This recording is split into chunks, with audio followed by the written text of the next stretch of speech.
Continue on with the 8 o'clock hour here at Morning at NTV. My name is Priscilla Regina Nalwoga, and thank you so much for watching Morning at NTV here on your Labor Day, as those of you that are in the formal sector are stretching your legs and having an extra day to your weekend, whereas those that are in the informal sector have to keep things going so that you do have the commerce and the trade of this country going on. Nevertheless, in our Kickstarter this morning, we're going to be looking at yet another booming sector that has the potential to help us with the budgeting for the financial year 2023-2024.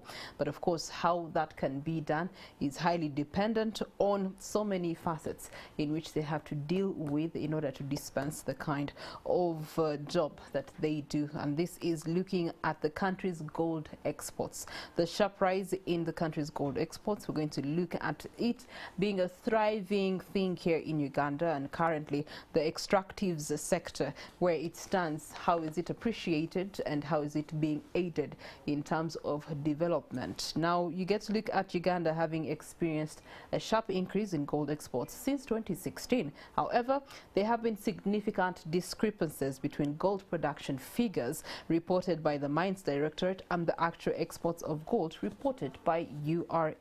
The news is likely to worsen because, according to the figures, the growing gap is a result of the almost 100% disappearance of contribution from what has been Uganda's leading export commodity, gold.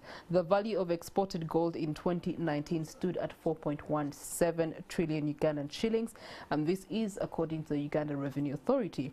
The value of local production stood at 1.85 billion Ugandan shillings, going by the Directorate of Geological Survey and Mines. And yet, according to a report in March from the Auditor General, the Uganda Revenue Authority did not collect gold taxes or make public any information on the value and volumes of the precious mineral imports and exports, according to some reports. Now, gold export is one of the highest exports for Uganda. Reportedly, recent figures showed a 1.994 trillion US dollars earnings in just gold exports, and that is very impressive. This morning, we are joined by Mr. Andrew, who's the Executive Director with Resource Rights Africa, to allude to us the gold that we have here in Uganda and the potential it has. Good morning to you, Mr. Biruhanga. Good morning, Priscilla. It's International Labour Day. Let's talk about the labour force in this particular sector, the gold. What does it look like? How favourable are the working conditions in aiding, contributing to these wonderful exports and imports figures that we are looking at?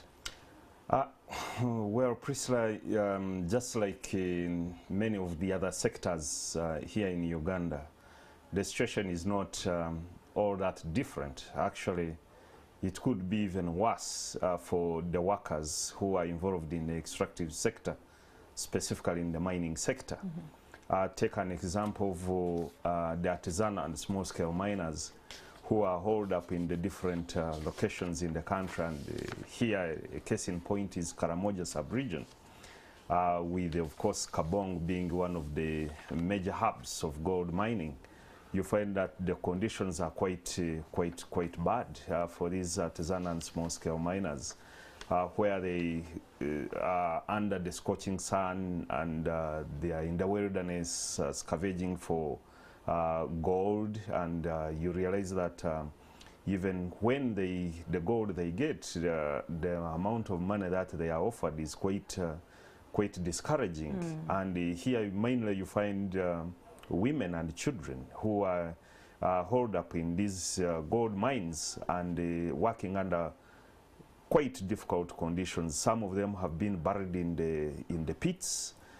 Some of them are now using mercury to extract gold, and which is really causing health complications, both in humans but also in the livestock that they graze around these areas. So, but also, you know, even when you look at, because gold also is also mined alongside other minerals, like in the limestone valley chain, especially for cement manufacturing. We have been battling with the companies like Tororo Cement and others, and you find that the conditions are really not good. For example, case in point, a lot of 240 that is extracted within a period of like 3 weeks, and somebody just gets 240.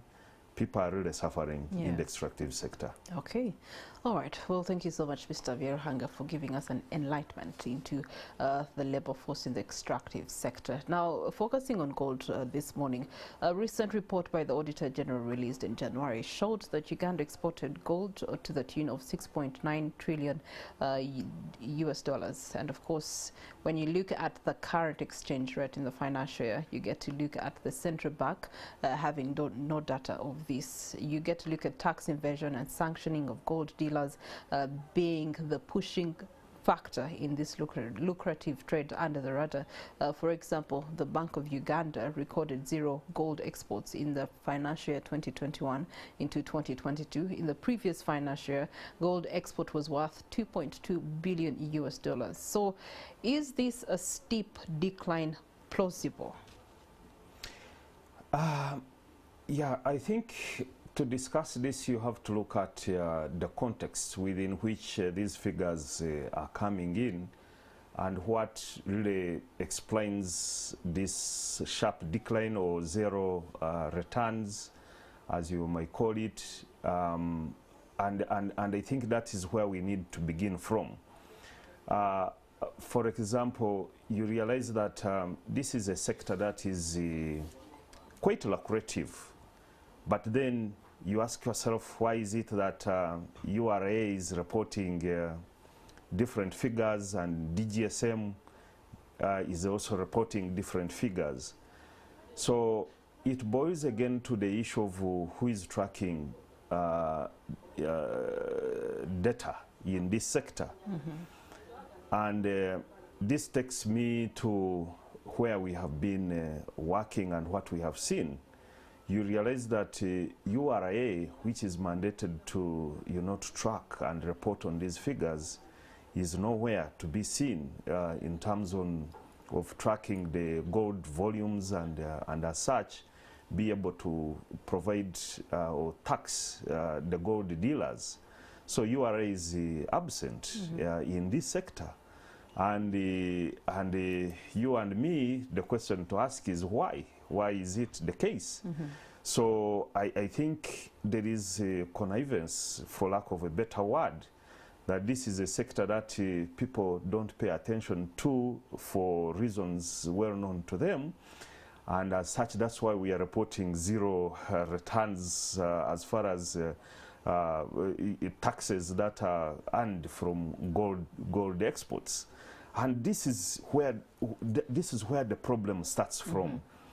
But also you realize that in this gold mining sector, much of our gold, like if we were to map Uganda, much of it is coming like from the Karamoja sub-region. And it gets to the market through porous borders. So it doesn't even come here to Kampala. And as I said, the taxman is not in the field. So it gets to Nairobi. And as such, it is traded on the global market, not as gold coming from Uganda, but also gold coming from somewhere else. But also to note, it's not that here in Uganda, gold is not here, because we know some of the traders you find they are here in Kampala.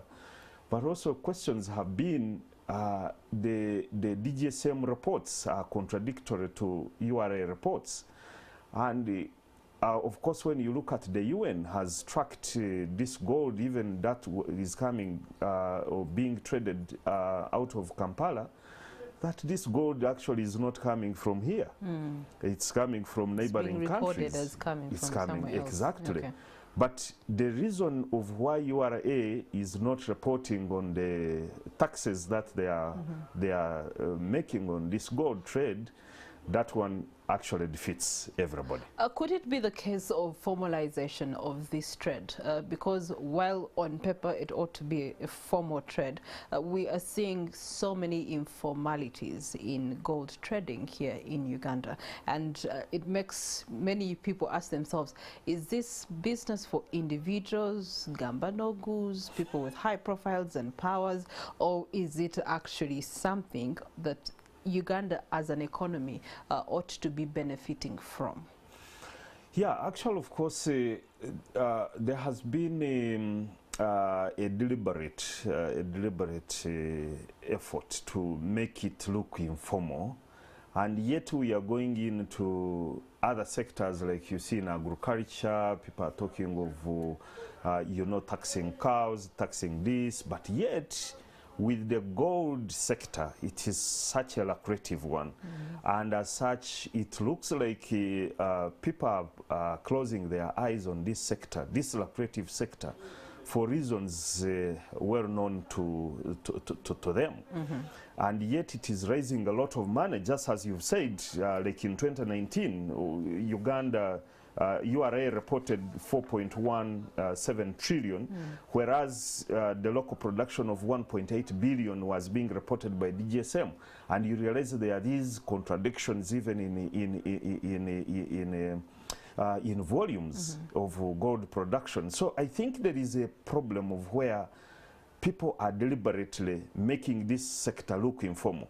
Yes, we are equally looking at in the different locations where gold production is taking place. Yes, we totally understand that artisan and small-scale miners are not within the formal arena where they could be taxed. But again, we also note that even the medium and small-scale gold miners are equally benefiting from that so-called informality of the artisanal small-scale miners. When you go to these Mubende, Karamoja, Buweju, and all that. Speaking of the districts, we do have the International Labour Day here in Uganda being celebrated in Namutumba district. Jackson Onyango is on ground for those celebrations, and we want to get an update in that regard. And so far, given the time right now, 25 minutes past 8 a.m., when are the celebrations starting? Who is expected to be present, and what will be the address for the day? Good morning to you, Jackson. I'm coming to you live from Namutumba district, and this is Namutumba Town Council, where this year's Labour Day celebrations are organized to take place at the Namutumba district grounds. It is a wet day here in Namutumba. Since we arrived yesterday, it has been raining. It occasionally stops, but then it starts. And even this morning, as you can see, it is the same situation. Of course, this disrupted the works that were going on to ensure that the grounds were readied for the event today, and therefore the workers have had to work all night because they couldn't finish what they were supposed to do during the day because of the weather. But of course, to the farmers, it is a blessing, majority of whom here, that is the main economic activities that they engaged in. That is the growing of rice majorly in the wetlands around this area, but also maize and other food crops. That's the kind of the economic activity the people in Namutumba are engaged in. Of course, the others being the small businesses like operating shops, mills, and so on. Today's event, President Yoweri Museveni is expected to officiate at the event, as it is usually the case, just as he did last year at the Kololo ceremonial grounds. So, of course, much has been said about the parish development model that we expect him to speak about. We know that when he addressed Parliament earlier this year, he talked about it and he hinted at some challenges, but he reiterated that the parish development model should not be knocked down, but the challenges that this model is facing should be addressed. Of course, he hinted at some issues to do with corruption. However, when we're speaking to members of parliament here, they said that they had received the money and this money had been sent to the accounts, but we know that there is a challenge with the accessing the money, most especially from the SACCO members. Possibly we shall hear him highlight about this. Why we are talking about the parish development model, this 5-year term of office, it is the main springboard that the government thinks will bring the 39% of the households under poverty into the money economy. In that, to the parishes, 100 million shillings are expected to be sent to each parish. So, and this can be borrowed by members of the SACCO from the different parishes and communities to start up different businesses, whether farming, buying of seedlings, and so on. But of course, many have always said that it could end up just like the other programs have always ended. But maybe a percentage of those could end up succeeding, and that means employment for the very many Ugandans, whereby from the Ministry of Gender, the indicative figure is that there are 23 million Ugandans out of the 45 who are supposed to provide labor, if you're talking of people aged between 14 and 64 years of age. But out of this, only half, about 12 million people are in the job sector. But even those 12 million people who are in the job sector, only a handful of them work the 40 hours that are provided in a week. So it is a serious challenge, but Rome was not built in one day, and therefore it is a work in progress. For the viewers who are watching NTV, we shall be keeping you updated. We shall be carrying this event live, and therefore you will be able to follow the proceedings.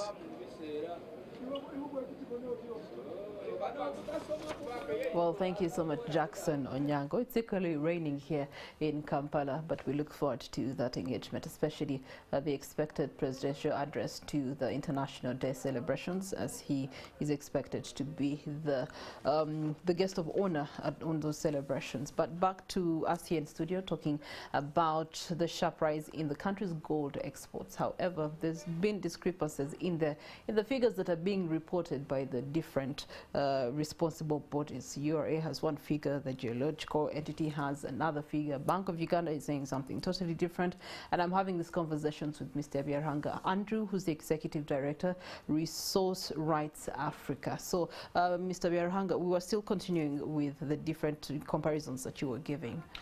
Yeah, thanks very much. Indeed, as I was saying, of course, we note that one of the key reasons why this whole scenario is happening, where you have different entities giving different, figures, is mainly one of that challenges to do with the under-declaration by the mining companies. So you realize that mining companies are not telling us exactly how much gold they are mining in their respective sites, and this is creating a lot of discrepancies. So you might find a company telling you this time round we have just gotten maybe 100 grams of gold, and yet maybe they are in thousands of kilograms of gold. As we know, there is a lot of this happening in different localities. So under declaration by mining companies is one such big challenge when it comes to this gold sector. But also another issue is to do with corruption. We totally note that corruption has eaten up every other sector, but in the gold mining sector, it is such a big challenge.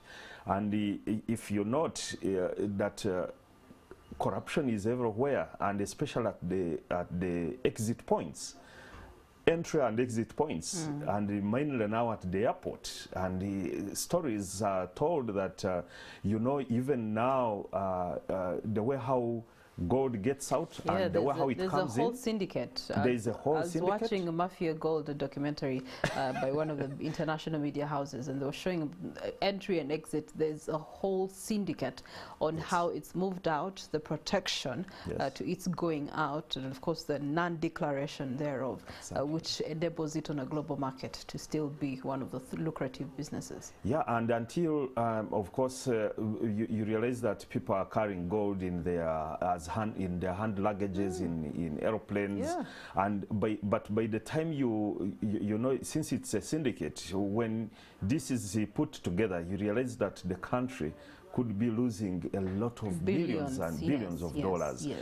But also another challenge which we are seeing, and which also comes in to explain might be perhaps the current scenario, is the kind of incentives that are being given to these investors.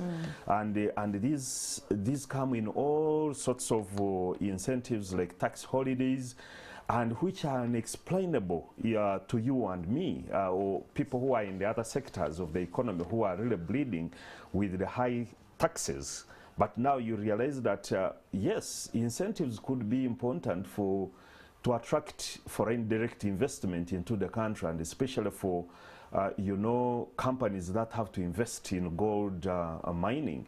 However, we have noted that these tax incentives or tax holidays have equally eaten into what the country could be getting in terms of the fair share of the taxes. And in this, we've realized that where, for example, to simplify this, where a country says, okay, I'm giving you a 5-year grace period for you not to pay taxes, then what these companies are doing is that within that window period, they enhance production.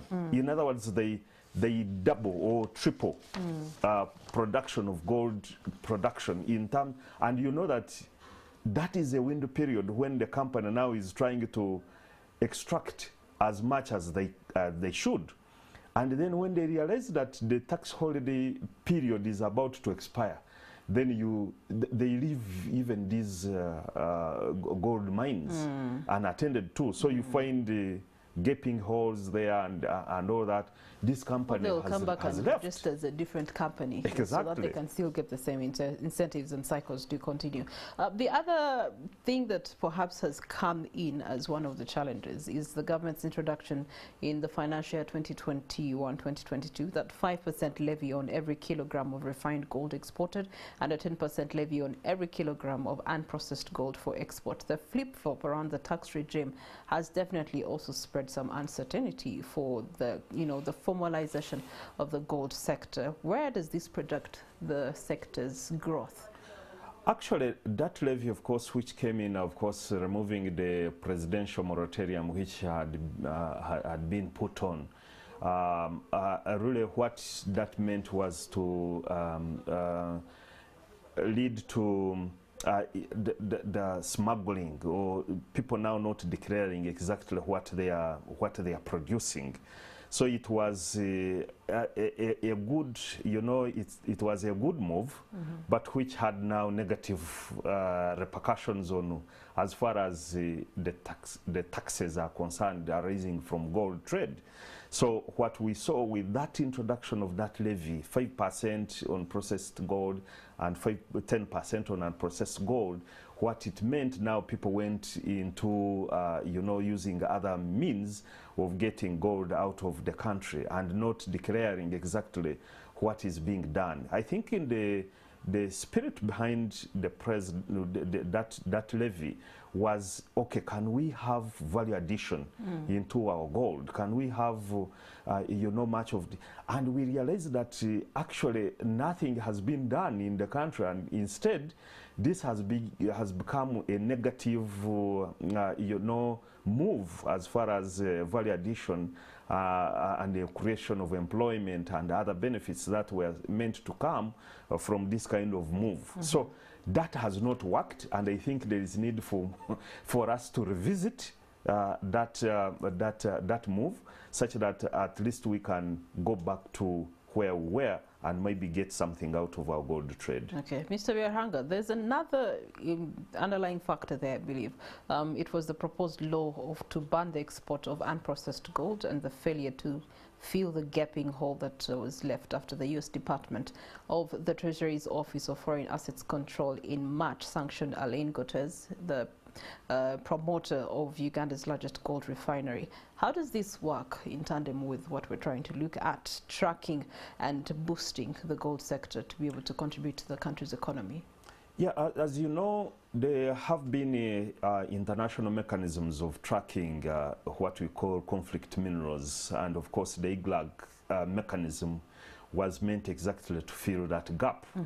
And Uganda, of course, being part of that mechanism, was supposed to move in and look at this. So when you realize, like Africa Gold Refinery, of which Goethez really is the CEO, was caught up in that, and the sanctions, of course, in the US and of course also in the European Union within the same period, really recognized that, you know, the African Gold Refinery was, you know, trading in illicit gold and from neighboring countries, specifically from DRC. And however much African Gold Refinery refutes these allegations, but the US and the European Union really came in and said, no, this is something that has been done, and the country that is mentioned is Uganda, because this refinery is here. And we realize that Uganda now has become a transit route for this illicit gold. And as such, the statistics even which we are seeing here equally need to be treated with you know, with caution. Otherwise, all this gold is not really coming, originating from here. Much as even the African Gold Refinery acknowledges that they are getting gold from DRC, but what they were saying, oh, for us we are getting, the gold we are getting from DRC is from scrap, from old jewelry, people who have returned jewelry, so they smelt it and again get gold. But the European Union and the US really traced, and they said, this is gold coming from, you know, rebel groups in the DRC, and also from illicit hands, and that's how it has been treated. When you look at Uganda, a lot of gold is here, but it is not originating from here. What we are still having, like in the Karamoja sub-region, these are artisanal miners just getting a few grams here and there, and from Mubende, from Buhweju, but much of the gold is not yet mined. So we're more or less supporting the trade within the region, the transit routes that you've talked about, and it all comes down to the gap in there of processed and unprocessed, which is contributing to the fluctuation of the figures that are being captured with the different entities. So let's talk about gold facilities that are enabling in terms of processing. You do have those that have been given the mandate to develop or even have offering of services such as melting, assaying, refining, and even transportation to the final consumers at the end of the day. So these companies, of course, do require an annual license to practice and be able to contribute to this trade. But in tandem, how do they contribute to this trade? And for us here in Uganda, what's their contribution if they're given the right working conditions and the licenses and given proper monitoring and evaluation? They're part of the job. I think that, of course, in all this, this would be the right move to go. But we have to look at the whole value chain in the gold trade, and we realize that what has been the challenge. And the challenge is you find a gold miner is the same person refining the gold, is the same person transporting the gold, is the same person trading this gold. And what has happened is a syndicate of these companies. You realize, like, for example, as it is noted by the UN, report, you find like Africa Gold Refinery, it has so many other subsidiary companies, and as such, even touching one becomes so hard.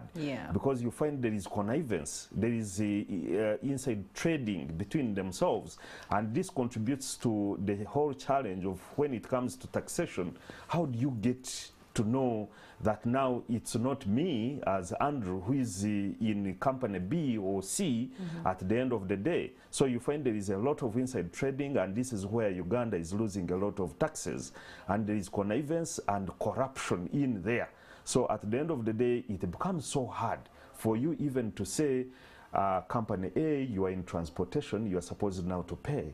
And until we have a law that really touches on these other subsidiary companies.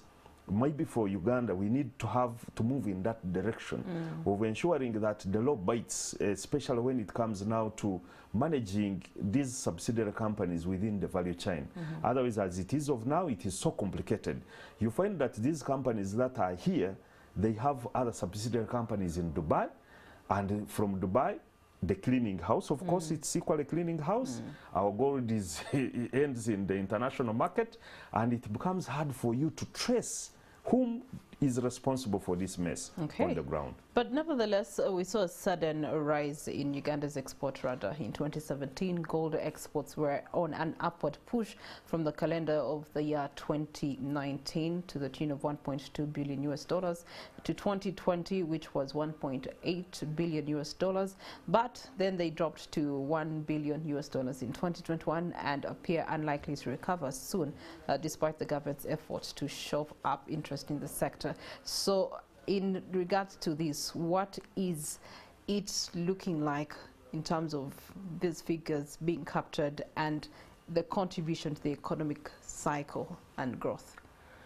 I think since we are talking about the contribution of the gold value chain, I think we need to note that a lot of people are in this sector and they are making a living.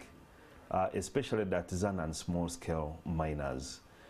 But in terms of growth, this is a sector that has not yet grown to the level that we should really pride ourselves and say Uganda is a gold exporter. We are in the same belt, right all the way from Tanzania to Karamoja and maybe to other countries in South Sudan and Sudan. And the prospects are quite high. And people are saying, really, if we develop this sector, it could contribute enormously to the development of the country. However, as we've noted earlier on, the challenges are quite enormous, and we need to plug these challenges and make sure that this is a sector that is well regulated. Currently, there is no regulation related to this sector, and the sanctions are equally quite low. For example, for anyone caught doing, for example, smuggling of gold, the law currently is quite lenient and soft. 200 currency points, which is close to 2 million. So if I'm caught at the airport smuggling gold, then I can only be fined 2 million. Or imprisonment of, I think it's 1 year, or both, which is not 2 years rather, which is not deterrent enough. Because if I'm carrying 1 kilogram of gold, this is pocket money for me to pay. So I think there is need for us now to move in and make sure that the sanctions themselves are quite deterrent. But at the moment, no. All right, so as we wrap up this conversation, let's look at the establishment of a national mining company as part of the amendments for the Parliament Mining Act 2003.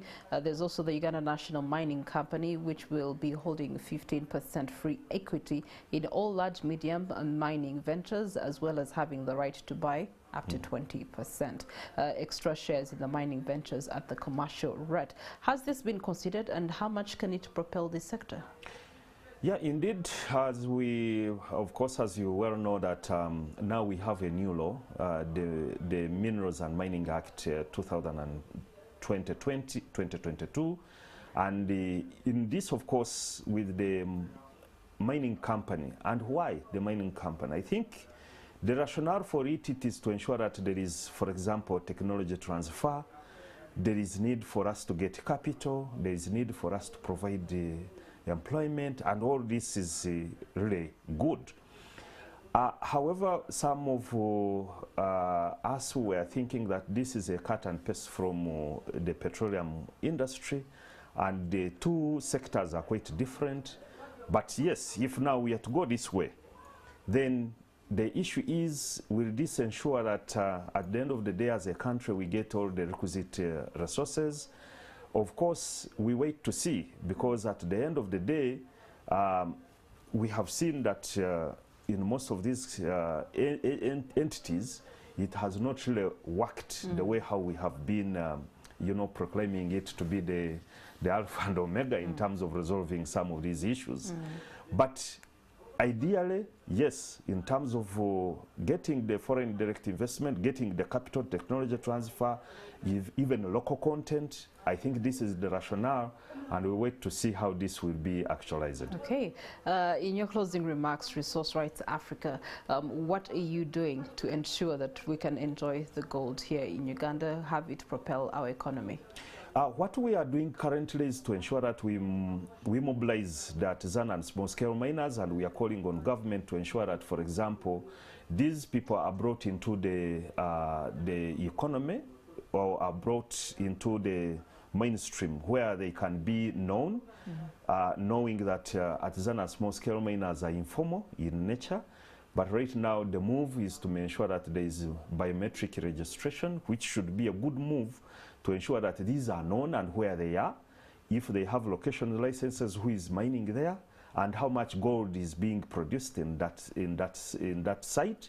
So we are trying to mobilize these artisan and small-scale miners to ensure that they come into the mainstream economy, where the URA can now know how much gold is being mined and by who, so that they can also be not cheated by these middlemen. Because at the moment, right now, a lot of cheating, because these people are not organized. Okay. So we are trying to mobilize these artisan and small-scale miners. But equally, we are telling them that they should use better technology and not use mercury, as it is the case right now, because mercury use in gold mining is hazardous, and it is killing people, the animals, and the planet as well. But we are equally mobilizing the government and the local government to ensure that as we get into gold mining, can we get value out of what is being mined there? Currently, there is no government presence at the mining gate. And as such, local governments are losing, central government is losing, and even the landowners are equally losing, because nobody is bothered about this sector. Okay. So we are in Karamoja and trying to do exactly that. All right. Thank you so much, Mr. Byarhanga. Andrew, Executive Director,